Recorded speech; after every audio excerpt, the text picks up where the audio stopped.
A study recently came out saying that upon new analysis, a substantial amount of people taking cholesterol-lowering medications are not getting benefit.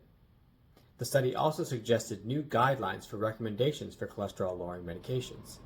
The guidelines clearly stated that cholesterol-lowering medications are not helpful for millions of people who were previously thought to need these drugs to prevent heart disease. Those of us who know that cholesterol is not the cause of heart disease, and that cholesterol-lowering medications have many side effects and have never been shown to prevent heart disease, see this as a good thing because it means less people will be taking these drugs. But the real takeaway from this study is much deeper. Back in 1984, a medical committee decided that LDL cholesterol was bad. This committee was heavily influenced by the pharmaceutical industry.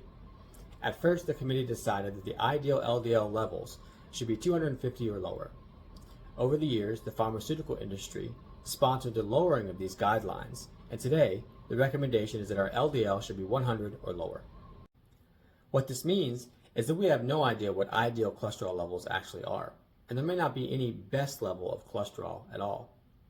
The idea that cholesterol is bad for us came from low-quality associational studies, and the original ideal number of what it should be was pretty much made up.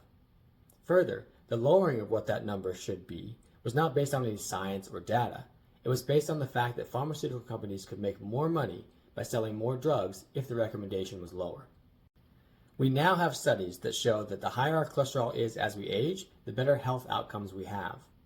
We also have studies that show that the LDL levels associated with the lowest mortality from anything are above the recommendations. We have studies that show that measuring LDL in the blood only tells us what your body is choosing to metabolize at that moment in time, whether it's fat or glucose.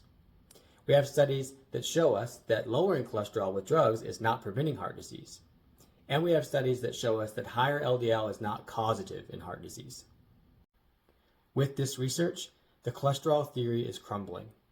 More and more attention is being given to poor metabolic health as being one driver of heart disease.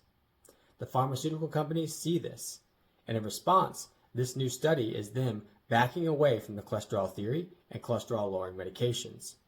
They're going to try and replace it with more metabolic medications like Ozempic, and they've already started to push them. But medications are never going to be the answer to the reason why this country is so sick.